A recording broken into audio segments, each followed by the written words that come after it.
بسم اللہ الرحمن الرحیم۔ صرف 5 منٹ کا مدرسہ قرآن و حدیث کی روشنی میں 243واں دن 3 رمضان المبارک۔ نمبر 1، اسلامی تاریخ۔ حضرت نوح علیہ السلام۔ اللہ تعالیٰ نے حضرت نوح علیہ السلام کو رسول بنا کر ان کی بت پرست قوم کی ہدایت کے لیے بھیجا۔ 950 سال تک ایمان کی دعوت دیتے رہے۔ چند لوگوں کے علاوہ کسی نے ایمان قبول نہیں کیا۔ وہ ان کو ہر طرح سمجھاتے رہے، مگر پوری قوم ان کو ستانے اور مذاق اڑانے میں حد سے آگے بڑھ گئی، یہاں تک کہ ان کا ایک بیٹا قوم کے ساتھ کفر و شرک پر قائم رہا۔ جب اللہ تعالیٰ نے ان کے ایمان نہ لانے کی خبر دے دی تو نوح علیہ السلام نے دعا فرمائی کہ اے اللہ، ان میں سے کسی کافر کو زمین پر زندہ نہ چھوڑیے، ان کے باقی رہنے سے شرک و کفر اور گمراہی بڑھتی چلی جائے گی۔ ان کی اس دعا پر اللہ تعالیٰ نے قوم کو ہلاک کرنے کی خبر دی اور حکم دیا کہ تم ایک کشتی تیار کر لو تاکہ طوفان کے وقت مؤمنین کو لے کر سوار ہو جاؤ۔ اس کے بعد پانی کا طوفان آیا اور پوری قوم ہلاک ہو گئی۔ 1 ماہ گزرنے پر طوفان ختم ہوا اور آپ محرم کی 10ویں تاریخ کو کشتی سے اترے اور شکرانے کے طور پر روزہ رکھا۔ طوفان کے بعد حضرت نوح علیہ السلام کے 3 بیٹے باقی رہ گئے تھے، جن سے انسانی نسل کا دوبارہ سلسلہ شروع ہوا۔ نمبر 2، اللہ کی قدرت۔ پانی کا انتظام۔ پانی اللہ تعالیٰ کی بہت بڑی نعمت ہے جس پر سارے جانداروں کی زندگی کا دار و مدار ہے۔ اگر زمین سے پانی ختم ہو جائے تو زمین سے انسان، حیوان، حتیٰ کہ پیڑ پودے سب ختم ہو جائیں، لیکن یہ اللہ تعالیٰ کی بہت بڑی قدرت ہے جس نے سمندروں کی شکل میں پانی کا بہت بڑا ذخیرہ جمع کر رکھا ہے، پھر وہاں سے بادلوں کی شکل میں پانی کو اٹھا کر سوکھی زمین کی طرف برساتا ہے، پھر اسی پانی کو زمین کے اندر ذخیرے کے طور پر جمع کر دیتا ہے، جس سے پیڑ پودوں کو پانی ملتا ہے، جس سے انسان خود پیتا ہے اور اپنی کھیتیاں سیراب کرتا ہے۔ اللہ تعالیٰ نے اپنی اس قدرت کو قرآن میں بیان فرمایا ہے کہ ہم ایک اندازے سے آسمان سے پانی برساتے ہیں، پھر اس کو زمین میں روکے رکھتے ہیں اور اس کو لے جانے اور ختم کر دینے پر بھی ہم قادر ہیں۔ نمبر 3، ایک فرض کے بارے میں۔ باجماعت عشاء اور فجر کی نماز پڑھنا۔ رسول اللہ صلی اللہ علیہ وسلم نے فرمایا، جو شخص عشاء کی نماز جماعت کے ساتھ پڑھے گویا اس نے آدھی رات عبادت کی، اور جو فجر کی نماز جماعت سے پڑھ لے گویا اس نے ساری رات عبادت کی۔ نمبر 4، ایک سنت کے بارے میں۔ دودھ پینے کے بعد کلی کرنا۔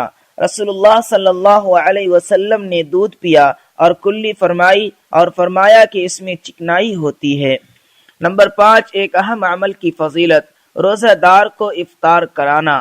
رسول اللہ صلی اللہ علیہ وسلم نے فرمایا، جو شخص کسی روزہ دار کو روزہ افطار کرائے اس کے لیے گناہوں کے معاف ہونے اور آگ سے خلاصی کا سبب ہوگا، اور روزہ دار کے ثواب کے مانند اس کو ثواب ملے گا، مگر روزہ دار کے ثواب میں سے کچھ کم نہیں کیا جائے گا۔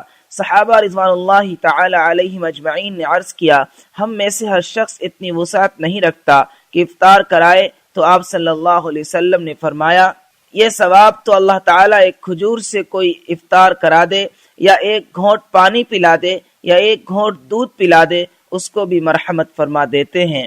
نمبر 6، ایک گناہ کے بارے میں۔ زکوٰۃ ادا نہ کرنا۔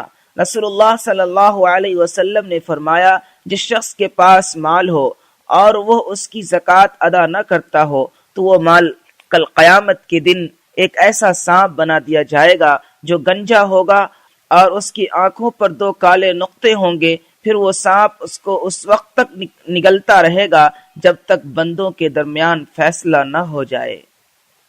نمبر 7، دنیا کے بارے میں۔ آخرت کے عمل سے دنیا حاصل کرنا۔ رسول اللہ صلی اللہ علیہ وسلم نے فرمایا، جو شخص آخرت کے کسی عمل سے دنیا چاہتا ہو اس کے چہرے پر پھٹکار ہوتی ہے، اس کا ذکر مٹا دیا جاتا ہے اور اس کا نام دوزخ میں لکھ دیا جاتا ہے۔ نمبر 8، آخرت کے بارے میں۔ مسلمانوں سے جنت کا وعدہ۔ قرآن میں اللہ تعالیٰ فرماتا ہے، اللہ تعالیٰ نے مسلمان مردوں اور مسلمان عورتوں سے ایسے باغوں کا وعدہ کر رکھا ہے جن کے نیچے نہریں بہ رہی ہوں گی، یہ لوگ ہمیشہ ان باغوں میں رہیں گے، اور ایسے عمدہ مکانوں کا وعدہ فرمایا جو ہمیشہ رہنے والے باغوں میں ہوں گے، اور اللہ کی رضامندی سب سے بڑی چیز ہے، یہ بہت ہی بڑی کامیابی ہے۔ نمبر 9، طب نبوی سے علاج، کلونجی میں ہر بیماری سے شفا۔ رسول اللہ صلی اللہ علیہ وسلم نے فرمایا، تم اس کلونجی کو استعمال کرو، کیونکہ اس میں موت کے علاوہ ہر بیماری کی شفا موجود ہے۔ فائدہ، علامہ ابن قیم رحمۃ اللہ علیہ فرماتے ہیں، اس کے استعمال سے پیٹ کا گیس ختم ہو جاتا ہے، بلغمی بخار کے لیے نفع بخش ہے۔ اگر اس کو پیس کر شہد کے ساتھ معجون بنا لیا جائے اور گرم پانی کے ساتھ استعمال کر لیا جائے تو گردے اور مثانہ کی پتھری کو گلا کر نکال دیتی ہے۔ نمبر 10، قرآن کی نصیحت۔ قرآن میں اللہ تعالیٰ فرماتا ہے، اے لوگو، زمین کی حلال اور پاکیزہ چیزیں کھاؤ اور شیطان کے نقش قدم پر مت چلو، وہ تمہارا کھلا ہوا دشمن ہے، وہ تم کو برائی اور بے حیائی کی باتوں کا حکم دیتا ہے اور اس بات کا حکم دیتا ہے کہ تم اللہ کے متعلق ایسی بات کہو جس کا تمہیں علم نہیں۔